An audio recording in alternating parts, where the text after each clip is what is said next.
سلام. بازم یه شب دیگه و بنده موشکاف و شما بینندگان عزیز. خلاصه جمعمون جمعه دوستان. بعد از تحریم‌های جدید دلواپسا بدجوری یخه شیخ فری رو گرفتن. البته از اونجایی که شیخ فری آخونده و یخه نداره، بهتر بود میگفتم که پاچش بدجوری لای دندون دلواپسا گیر کرده. آنچه مهم است توافق ژنو نیست، بلکه تحریم هاست. توافق ژنو اقدام و تلاشی بود که میخواست در گام نخست افزایش تحریم ها متوقف و در ادامه منجر به لغو تحریم ها شود. به همین دلیل بود که آقای روحانی پس از توافق صراحتاً اعلام کردند سازمان تحریم ها ترک برداشت. اما آیا گام نخست در عمل محقق شد؟ خیر. داره میگه بابا حسن چخان، ما رو بردی لب چشمه زهرخوری و تشنه برمون گردوندی. نرمش ذلیلانه و مذاکره و این حرفا واسه لغو تحریما بود. پس چی شد؟ بازم تحریم شدیم که. از اون طرف حاج حسین کیهانچی هم صداشو انداخته سرشو اینجوری عربده میکشه. یک سوال مهم از طیف خوشبین به آمریکا یا دارای مأموریت ترویج خوشخیالی نسبت به کاخ سفید این است که مگر شماها به اسم لغو تحریم ها در شیپور مذاکره ندمیدید؟ اکنون چگونه می توانید گسترش تحریم ها را درز بگیرید یا توجیه کنید؟ با فرض اینکه شما هیچ غیرتی درباره برنامه هسته‌ای ندارید، آیا حق نداریم بپرسیم که تکلیف تحریم های فزاینده چه می شود؟ بله، تحریمایی که یه زمان فرصت بود و سیدعلی میگفت با اقتصاد مقاومتی دخلشونو میاریم، حالا به سوژه مشترک ناله های باندی تبدیل شده. اما سوال اینجاست که راستی شیخ فری کجاست؟ جوابش به این داد و قالا چیه؟ موشگاف گشت و گشت، یهو دید به حسن فرفره وسط گله آخوندهای حکومتی داره به بهانه روز جهانی مسجد کله پزی میکنه. دنیای امروز شرایط جدیدی را پیش روی ما گذاشته.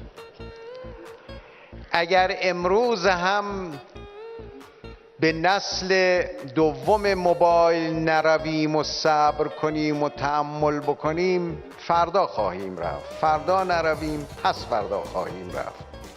چرا بقیهش نمیای؟ بگو دیگه، بگو اگه امروز زهر نخوریم فردا خواهیم خورد، اگه فردا نخوریم پس فردا خواهیم خورد. یعنی آش زهر خالتو هر کاری کنی به پامون نوشته. حالا چرا؟ خودت بگو شیخ فری. ما امروز شرایط سختی را داریم. در این شرایط سخت روحانیت باید بار مسئولیت رو بر دوش بگیره. ما نیاز به تولید داریم، ما نیاز به توسعه داریم. آها، که اینطور. پس معلوم شد تو این اوضاع آشفته شیخ فری میخواد از روحانیت، بخونید جسمانیت وارفته نظام، واسه به دوش گرفتن بار مسئولیت زهر خوروندن به فلی فقیه استفاده کنه. واسه همینم هست که اینقدر وعده توسعه و تولید و این حرفا میده. ما در سیاست خارجی از برخی از مشکلات عبور کردیم، مشکلات دیگری پیش رو داریم. امید ما این است که با همه توان و با همه کوشش بتوانیم از اون مشکلات هم عبور بکنیم. حالا یه حرکت کوسه نشان از شیخ فری واسه خر کردن آخوندای هراسون توسل به امام دجالا و خاطرات کشککی. امام برای ما ارمغانهای بزرگی آورد که یکی از اون ارمغانها ارمغان زمان و مکان در اجتهاد پویای جواهری بود. من حالا در این زمینه هم سخن عام از امام دارم، در جمع شنیدم و هم خصوصی از او شنیدم که الان فرصتش نیست که در این جلسه، البته بهترین جلسه برای بازگو کردن اونها در جمع علما و فضلا و اندیشمندان و فرهیختگان و اساتیدی است که امروز در محضر شما هستم، اما امروز فرصت باز کردن اون بحث ها نیست. نکته دیگری رو من میخواهم دنبال کنم. هرچی گشت خاطره ای از پویایی امامش یادش نیومد، واسه همین قضیه رو درس گرفت.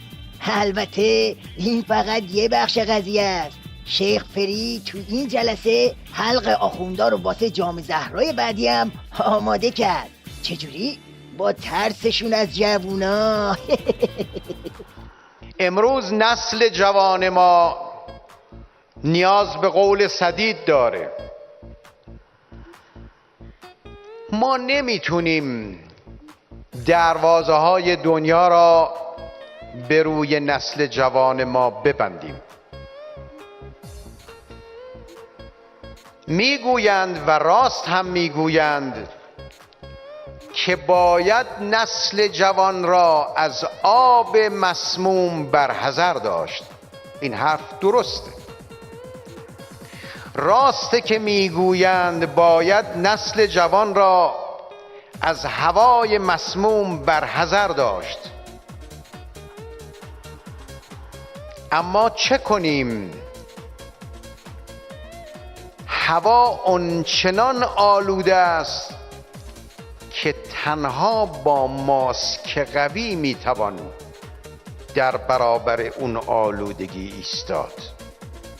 هوا رو ما کارش نمیتونیم بکنیم. از علاوه این آخوند دوپولی رو ملاحظه میکنید؟ اثر کاری زهر رو میبینید؟ بعد از عمری امنیت بازی و قل و غم جوونا، حرف آخرش اینه که آقا جون هوای الهام بخش از اون جاهایی که باید میاد و به جوونا میرسه و ما با این جوونا نمیتونیم کاری بکنیم. آره شما نمیتونید کاری بکنید، اما جوونای هموطن من کارشونو خوب بلدن. همه این لرزیدن ها و گیج خوردن هاتونم از ترس همون جوونا و طوفانیه که تو راهه. بله تو راهه.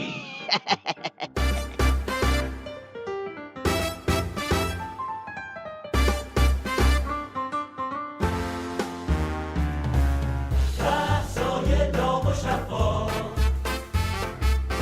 با آقای موشکار، با آقای موشکار.